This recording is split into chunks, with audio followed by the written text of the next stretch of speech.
London in the 1860s, and at this point it's narrated by a girl called Sue Trinder, who's grown up as an orphan in a kind of thieves' kitchen in the borough in Lant Street. She's been raised by foster parents, I suppose, Mr. Ibbs, who's a fence, and Mrs. Suxby, who's a baby farmer. And Sue is here describing how they dealt at Lant Street with stolen goods, or what they call poke. Good coins we kept, of course. Bad ones come up too bright and must be slummed with blacking and grease before you pass them on. Silks and linens there are ways of washing and pressing to make them seem new. Gems I would shine with ordinary vinegar. Silver plate we ate our suppers off, but only the once because of the crests and stampings, and when we'd finished, Mr. Ibbs would take the cups and bowls and melt them into bars. He did the same with gold and pewter. He never took chances, that's what made him so good. Everything that came into our kitchen looking like one sort of thing was made to leave it again looking quite another. And though it had come in the front way, the shop way, the Lant Street way, it left by another way too.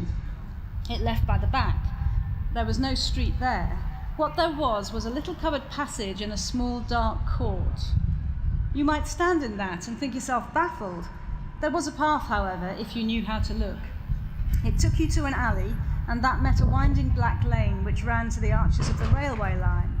And from one of those arches led another, darker lane that would take you, very quick and inconspicuous, to the river. We knew 2 or 3 men who kept boats there. All along that crooked way, indeed, lived pals of ours. We could send poke from our kitchen through any of them to all the parts of London. We could pass anything at all, at speeds which would astonish you. We could pass ice in August before a quarter of the block should have had a chance to turn to water. We could pass sunshine in summer. Mr. Ibbs would find a buyer for it. In short, there was not much that was brought to our house that was not moved out of it again, rather sharpish. There was only one thing, in fact, that had come and got stuck, one thing that had somehow withstood the tremendous pull of that passage of poke, one thing that Mr. Ibbs and Mrs. Suxby seemed never to think to put a price to. I mean, of course, me. I had my mother to thank for that. Her story was a tragic one. She'd come to Lant Street on a certain night in 1844. She'd come, very large, dear girl, with you, Mrs. Suxby said, by which, until I learned better, I took it to mean that my mother had brought me perhaps tucked in a pocket behind her skirt or sewn into the lining of her coat, for I knew she was a thief. What a thief, Mrs. Suxby would say, so bold and handsome. Was she, Mrs. Suxby, I'd ask, was she fair? Fairer than you, she'd answer, but sharp like you about the face and thin as paper. We put her upstairs. No one knew she was here save me and Mr. Ibbs, for she was wanted, she said, by the police of 4 divisions, and if they'd got her, she'd swing. I know she was hard as a nut, for she had you, Sue, and I swear she never murmured, never called out once.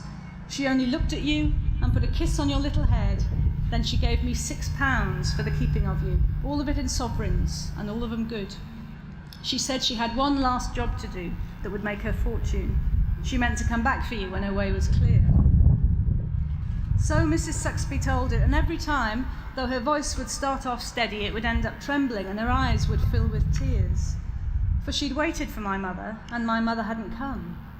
What came instead was awful news. The job that was meant to make her fortune had gone badly. A man had been killed trying to save his plate. It was my mother's knife that killed him. Her own pal peached on her. The police caught up with her at last. She was a month in prison. Then they hanged her. They hanged her, as they did murderesses then, on the roof of the Horsemonger Lane jail. Mrs. Suxby stood and watched the drop from the window of the room that I was born in. You got a marvellous view of it from there, the best view in South London, everybody said. People were prepared to pay very handsomely for a spot at that window on hanging days.